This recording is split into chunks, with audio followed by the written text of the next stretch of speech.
हे माऊलीच जाणू शकतात. आणि त्या साधकाला कुठं टच द्यायचं आणि कुठं वर उचलायचं, वर उचलायचं म्हणजे त्याचा नराचा नारायण करण्यासाठी एवढा अट्टहास आहे ना हो.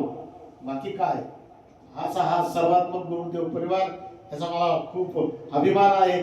आणि मी या सूत्राला धरून कसं तरी माझा जीवनाचा प्रवास झालेला आहे. मी तुमच्यातलाच एक समोर येऊन बसलोय माऊलींची आज्ञा म्हणून, गुरूंची आज्ञा घेऊनच बोलणं. अन्यथा खूप वर्ष झाले बोललो नाही. आता आज बरंच अडखळत बोललेलं असं, सूत्र तुटलेले असतील, इकडं तुटलं तिकडं तुटलं, सवय राहिली नाही, खूप वर्ष झाले बोललो नाही.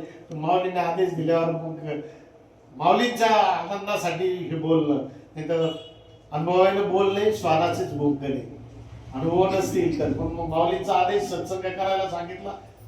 सेवा माऊली आल्यावर खूप आनंद झाला. वास्तविक जायचं होतं परत, सकाळ 4 दिवस झालेले एका जागेवर बसलेले आणि परत जायचं होतं, ओढ होती. पण माऊली म्हणले परत आले तर बरोबर होईल. मग माऊलीने आदेश का संतांनी म्हणावं, याच्यापेक्षा भाग्य दुसरं ते काय.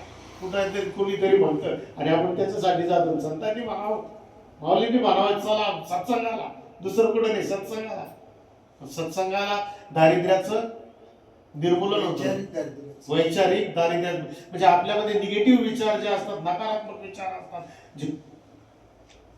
जे विचार आपल्याला नकोय त्याचं सत्संगात गेल्यानंतर ते स्वच्छ, जसं आपण कापडात स्वच्छ धुवून टाकतो तसे विचार जाऊन सकारात्मक विचार जातात. याच्यातलं एक जरी आपल्याला सूत्र पकडता आलं, नवे नवे संत तर म्हणतात, एक जर संतांचं अक्षर लागलं तर जीवन उद्धरून झालं.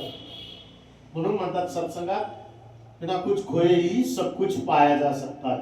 ते हे जर आपण समजून घेतलं नेमकं काय पकडायचं, आपल्याला एक जरी पॉईंट पकडता आला तरी आपला उद्धार झाल्याशिवाय राहणार. झालेली सेवा माऊलींच्या चरणी अर्पण करतो. ओम गुरुदेव.